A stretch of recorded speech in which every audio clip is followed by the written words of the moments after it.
কক্সবাজার সমুদ্র উপকূলে তখন ৩ নম্বর সতর্ক সংকেত। নিম্নচাপের প্রভাব বেশ ভালোভাবেই লক্ষ্য করা গেল। বড় বড় ঢেউ, দমকা হাওয়া সবকিছু মিলিয়ে প্রতিকূল আবহাওয়ায় এক ভীতিকর পরিস্থিতি। তার মাঝেও পর্যটকদের সমুদ্র স্নান, যা খুবই ঝুঁকিপূর্ণ। যাই হোক বন্ধুরা, আজকের ভিডিওতে থাকছে ৩ নম্বর সতর্ক সংকেতের কক্সবাজার সমুদ্র সৈকত। ঝুঁকিপূর্ণ ভিডিওর পুরোটা জুড়েই থাকবেন, আশা করতেই পারি।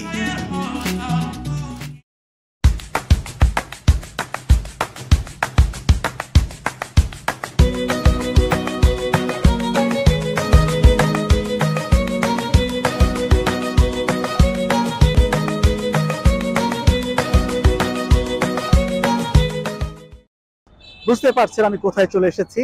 আমি এসেছি বাংলাদেশের ১ নম্বর পর্যটন গন্তব্য, পর্যটন শহর কক্সবাজারে।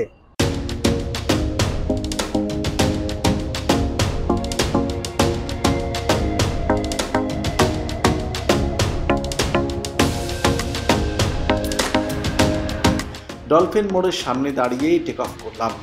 আকাশে ঘন মেঘ আর শক্তিশালী বাতাস।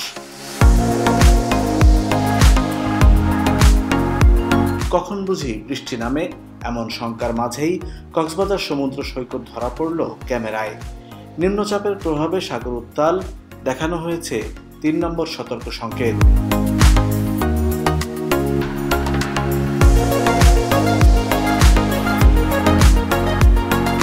আমি জানি না উত্তাল সমুদ্র ড্রোন ভিডিওতে কতটুকু উপলব্ধি করতে পারছেন, তবে ছবিতে যে সৌন্দর্য ফুটে উঠেছে, বাস্তবতা কিন্তু সম্পূর্ণ বিপরীত।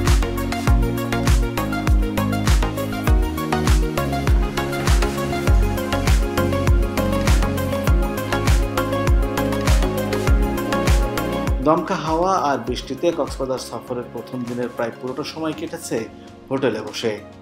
পাখির চোখে কক্সবাজারকে দেখার আশা প্রথম দিনে হয়েছে গুড়ে বালি। অব্যাহত বৃষ্টি আর দমকা হাওয়া সুযোগই দেয়নি ড্রোন উড়ানোর। দ্বিতীয় দিনেও বৃষ্টির বাধা আর দমকা হাওয়ার দাপট ছিল বেশ। তবে দুপুরের দিকে বৃষ্টি থেমে যাওয়ায় এর এক ফাঁকে আল্লাহর নাম নিয়ে উড়িয়ে দিলাম। যাই হোক বন্ধুরা, সমুদ্রও যেন ভরা যৌবনে প্রবেশ করেছে। সাগরের পাড়ে আছড়ে পড়া ঢেউ আর শব্দ বিমোহিত করেছে পর্যটকদের। এই দুর্যোগপূর্ণ আবহাওয়ার মাঝেও সমুদ্র সৈকতে দেখা গেল পর্যটকদের বেশ ভালোই চাপ। আমি শুধু একটা বিষয়ই ভাবলাম, একে তো দুর্যোগপূর্ণ আবহাওয়া, তার উপরে কর্মদিবস, তাতেই যদি এই ভিড় হয় তবে ছুটির দিনগুলোতে কেমন হয়? আর উৎসবের সময়কার চিত্র তো আপনারা সবাই জানেন। পরিস্থিতি যাই থাকুক, ঝুঁকি নিয়ে সমুদ্র গোসল কখনোই সমর্থনযোগ্য নয়। জীবন একবার চলে গেলে তো আর ফিরে আসে না।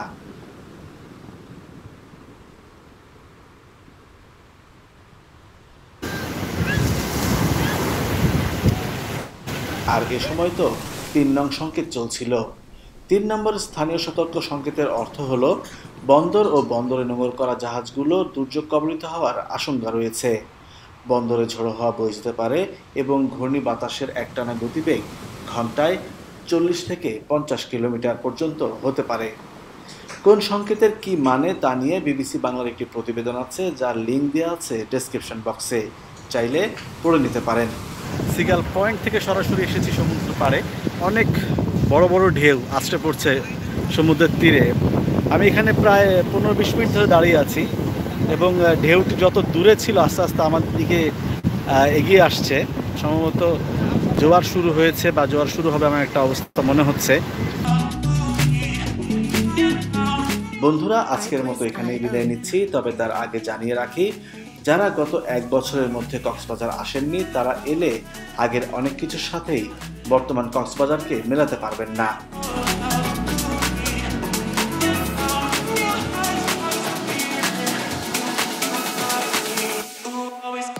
Music licensing reimagined. বদলে যাওয়া কক্সবাজার নিয়ে বিস্তারিত থাকবে আমার পরবর্তী ভিডিওতে। ভিডিওটি ভালো লাগলে লাইক, কমেন্টস বা শেয়ার করতে ভুলবেন না। এছাড়াও সাবস্ক্রাইব করতে পারেন আমার চ্যানেল। এতক্ষণ সাথে থাকার জন্য ধন্যবাদ।